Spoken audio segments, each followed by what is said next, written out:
Now, Chhorn was just 6 years old when he was imprisoned by the Khmer Rouge in a concentration camp known as Camp 32. It's estimated more than 30,000 people were killed at the hands of the pro-communist regime at this camp alone, including his father and his brother. Decades later, Chhorn now lives in Australia and has documented returning to Cambodia in a film named after the place he was imprisoned. No, it's really peaceful if you look outside, but for something so peaceful like this, how can a horrible event take place just like that? I am going back to the past, but I'm going back to the past in search of my own future. Anyone that goes to Camp 32 that went there, not a lot survive, not a lot coming out. All the family in Cambodia, 90% of us, had at least one member die during the KR. And earlier today I spoke to Chhorn about his film. The film is about Camp 32. Right now it's not documented. There are many undocumented camps in Cambodia. And I made this film with 3 other people. There's Gay Miller, there's Andrew, and there's Tim Purdy. As you say, this is a camp in which you were held prisoner along with your family as well, and it is undocumented. Is that an unusual situation for a camp in the Khmer Rouge regime to be completely secret? It's not unusual. What is unusual about this camp is that if we can prove its existence, which we have proven, we just need more evidence, is that it would be the largest killing camp in Cambodia, because all the other camps are smaller in numbers, how they kill people. But this is one of those camps which is a lot of people that perish there. So in terms of a secret camp, I don't think it's a secret. It was just there, and killing just happened, and just probably nobody took notice of it. Yeah. It is quite a powerful documentary that you made, especially because some of your family were in the camp as well. Can you just briefly explain who was in the camp with you and what happened there? Most of my family were in the camp. I think my sister and my brother are all there, and some of them, 2 of my eldest brother were killed there, and my sister were, abused.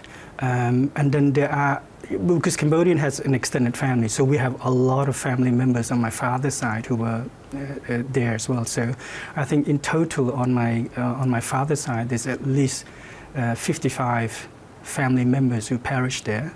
So it's a huge, and I don't know enough about how many of my mother's side died. But on my father's side, we know that it's at least 55 family members who died there. Yeah. Incredible. Such a significant loss from your family alone, and I'm sure that's a story that's repeated for many survivors today. What inspired you to make this documentary? Why did you feel you needed to go back to retrace your steps and your experiences? There were many.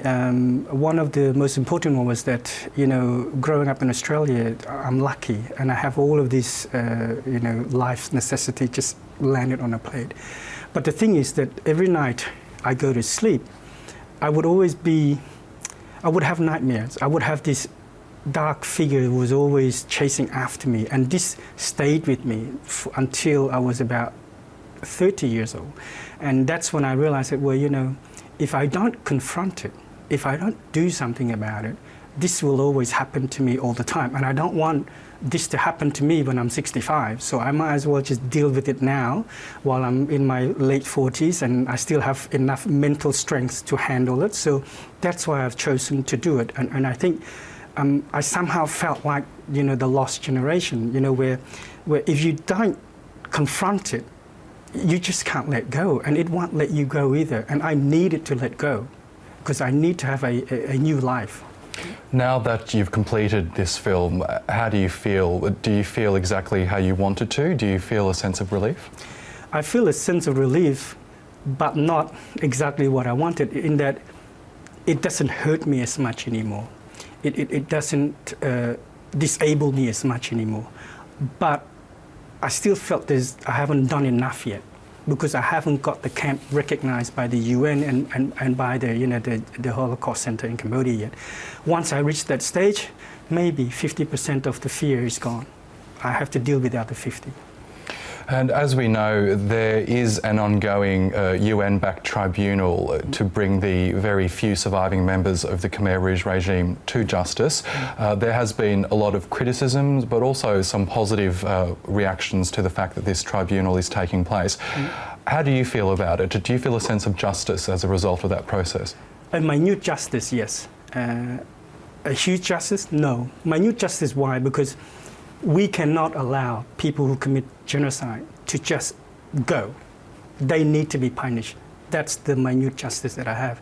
Has it been a great justice? Has it done great for my family or for the people who died? No, it hasn't. But what it has done is that it allows us now to take a pause and say, yes, there are people out there in this world who cares about others. This is a humanist movement that we need to move on forward. And that's why I'm happy that it's going on and it's taking place.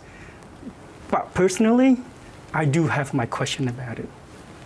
Okay, well, Bunhom, Chhorn, we'll have to leave it there, but congratulations again on the film and thank you so much for coming in tonight. Thank you for having me.